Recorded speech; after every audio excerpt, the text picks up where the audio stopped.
So the number of people coming over has slowed considerably, still a significant issue, but not like it was.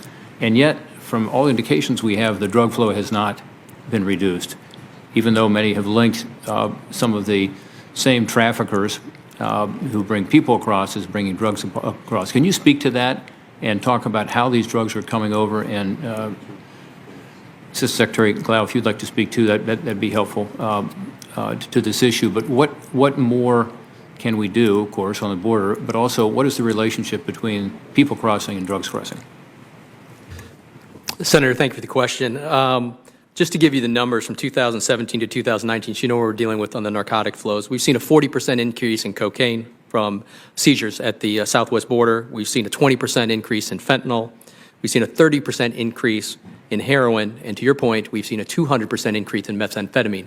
And that's in addition to the emergency on the border we've had with the migrant flows and Border Patrol and Office of Air and Marine and our Office of Field Operations being taken offline for just detention.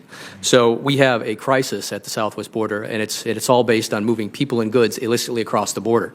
And that's what it's about. Cartels are about moving goods and people across the southwest border. So with almost a third fewer people, have you seen any reduction in the drug flow? Because we certainly haven't experienced that no, on the other end. We've seen it increased. We've seen an increase, and that's what we're apprehending. So those numbers are probably low.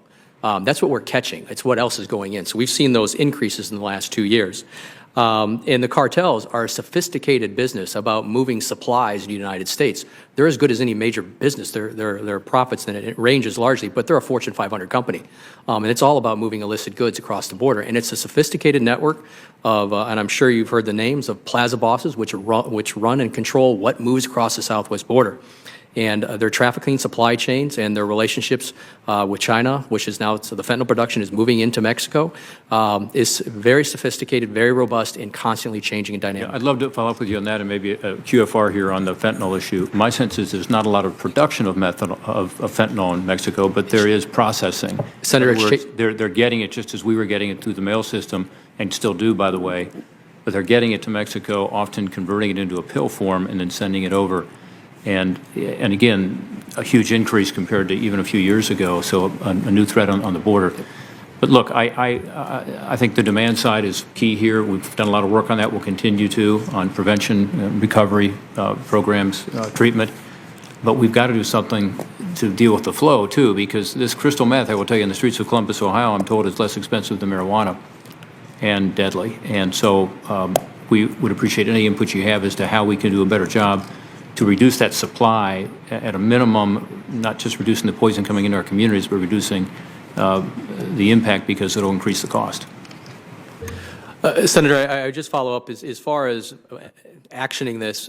It's a sophisticated approach that goes just beyond law enforcement. It's partnership with our U.S. intelligence community partners, our Mexican intelligence community partners, the Mexican military, as well as our military. And that partnership is robust, and we have a very good relationship with our Mexico partners.